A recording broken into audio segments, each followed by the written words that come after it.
One thing the parties have produced is plenty of mean-spirited rhetoric. Check out the latest ad from the Democratic Congressional Campaign Committee, who slapped together this personal dig against the House Speaker.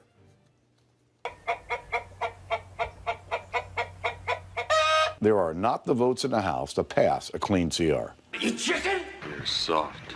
You always been gutless. If Republicans and Speaker Boehner are saying there are not enough votes, then they should prove it. What's the matter, Colonel Sanders? Chicken? Damn right you're scared. Hard to watch the great Rick Moranis be used as a political pawn like that. But Senator Ron Johnson, I want to turn back to you. Those Democrats are so mean. They're so they're mean. so partisan. You're talking about, I'm so cool. Mr. Bipartisan. I've never seen any Republican ads that mean. Yeah, I know, we're just a lot nicer people. So here is how President Obama might put it to you, if I can play devil's advocate for a second. You own a company, right. Packard, you make plastics. What if the head, let's say, the CFO of the company said, this is what I demand, and if you don't do this thing that you normally would have to do anyway, let's say it's make payroll, nobody's going to come to work tomorrow, and it'd be a shame if something happened to your plant. You would say this is not a negotiation. Now, that's the president's point of view. He's used worse metaphors than that, actually. The idea is this is something Congress needs to do anyway. Pass a spending bill, raise the debt ceiling. These are not crazy things for the Congress to be asked to do. But then he's also saying, do all those things, and then I'll sit down and I'll negotiate seriously with you, which he's never done.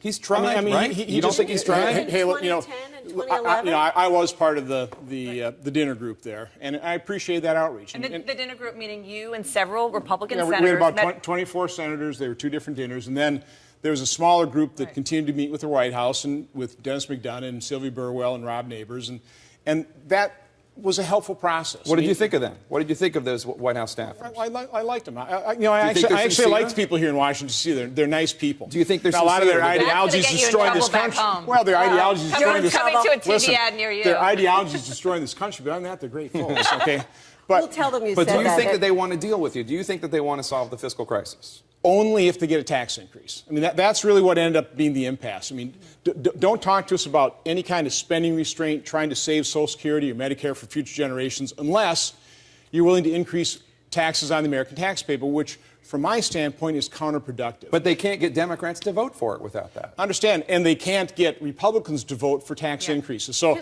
again, going back to the reality situation, I get that. So we get back to what I was talking about. Let's figure out what we agree on. In the president's budget, there's about $1.2 trillion of different types of mandatory spending cuts and some other spending reductions. Well, let's take a look at those, because we actually would agree on some spending reduction. Or we're not even talking reduction, we're talking restraint.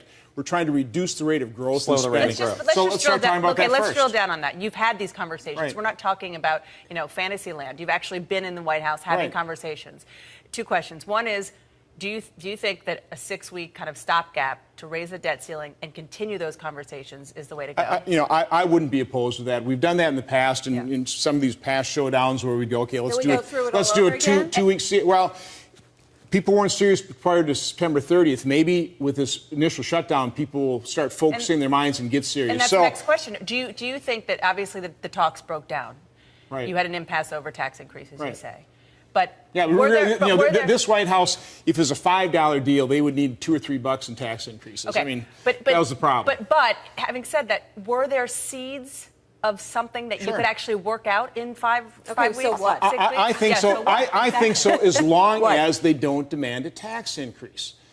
That is a real stumbling block. The president got $600 and some billion of tax increase with no spending reductions at all with the fiscal cliff deal. But they don't want more Medicare cutbacks, and they've got their okay. You take taxes off the table; they take Medicare off the table. Can you still do something?